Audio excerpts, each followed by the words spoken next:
Please welcome the former senator from Tennessee, the Honorable Fred Thompson.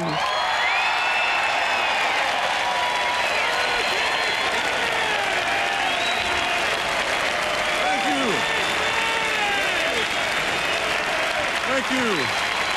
Also here tonight is John's 96-year-old mother, Roberta.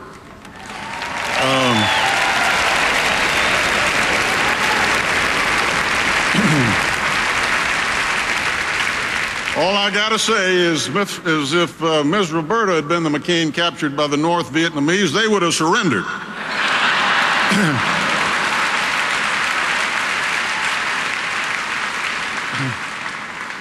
Now, John's father was a bit of a rebel, too. In his first 2 semesters at the Naval Academy, he managed to earn 333 demerits.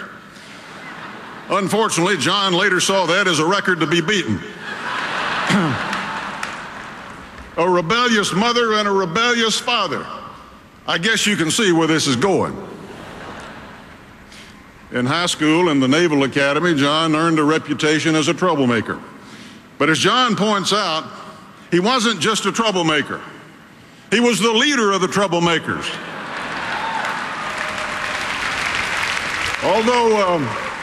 Although loaded with demerits like his father, John was principled even in rebellion. He never violated the honor code. However, in flight school in Pensacola, he did drive a Corvette and date a girl who worked in a bar as an exotic dancer under the name of Marie, the Flame of Florida. Now, the reason I'm telling you these things, that apparently this mixture of rebellion and honor helped John McCain survive the next chapter in his life. John McCain was preparing to take off from the USS Forrestal for his 6th mission over Vietnam when a missile from another plane accidentally fired and hit his plane. The flight deck burst into a fireball of jet fuel. John's flight suit caught fire. He was hit by shrapnel.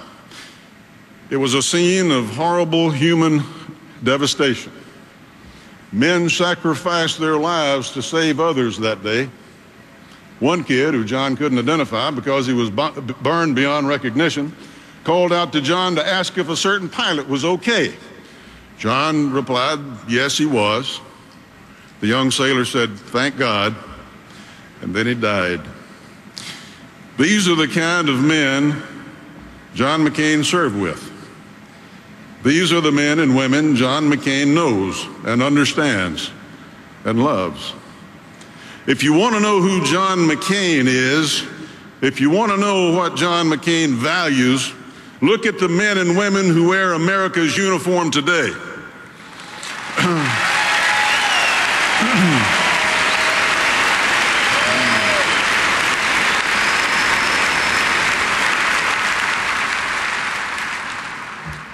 The fire on the Forrestal burned for 2 days. 20 planes were destroyed. 134 sailors died. John himself barely dodged death in the inferno and could have returned to the States with his ship. Instead, he volunteered for combat on another carrier that was undermanned from having lost so many pilots. Stepping up, putting his country first. 3 months later, John McCain was a prisoner of war. On October 26, 1967, on his 23rd mission over North Vietnam, a surface-to-air missile slammed into John's A-4 Skyhawk jet, blowing it out of the sky. When John ejected, part of the plane hit him, breaking his right leg, his right knee, his left arm and right arm in 3 places. An angry mob got to him when he fell to the ground. A rifle butt broke his shoulder. A bayonet pierced his ankle and his groin. They took him to the Hanoi Hilton, where he lapsed in and out of consciousness for days. He was offered medical care for his injuries if he would give up military information in return. John McCain said no. After days of neglect, covered in grime, lying in his own waste in a filthy room, A doctor attempted to set John's right arm without success and without anesthesia. His other broken bones and injuries were not treated. John developed a high fever and dysentery. He weighed barely 100 pounds. Expecting him to die, his captors placed him in a cell with 2 other POWs who also expected him to die. But with their help, John McCain fought on. He persevered. So then they put him in solitary confinement for over 2 years. Isolation, incredible heat, beating on a tin roof, a light bulb in his cell burning 24 hours a day, boarded up cell windows blocking any breath of fresh air, the oppressive heat causing balls the size of baseballs under his arms, the outside world limited to what he could see through a crack in the door.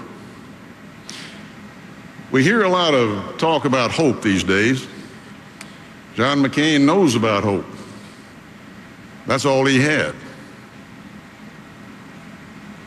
For propaganda purposes, his captors offered to let him go home. John McCain refused. He refused to leave ahead of men who had been there longer. He refused to abandon his conscience and his honor, even for his freedom. He refused, even though his captors warned him, "It will be very bad for you." They were right. It was. The guards cracked ribs, broke teeth off at their gums. They cinched a rope around his arms and painfully drew back his shoulders. Over 4 days, every 2 or 3 hours, the beatings resumed. During one especially fierce beating, he fell again, breaking his arm. John was beaten for communicating with other prisoners. He was beaten for not communicating with so-called peace delegations. He was beaten for not giving information during interrogations. When his captors wanted to know the names of the other pilots in the squadron, John gave them the name of the offensive line of the Green Bay Packers.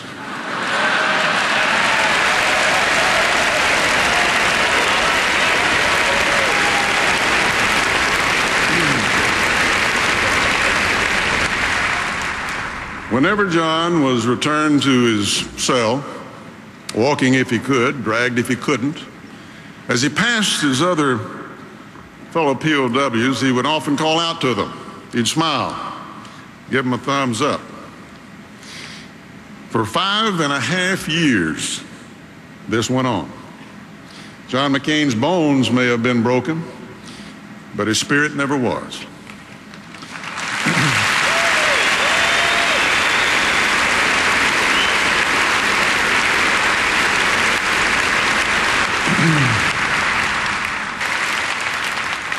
Now, John McCain can't raise his arms above his shoulders.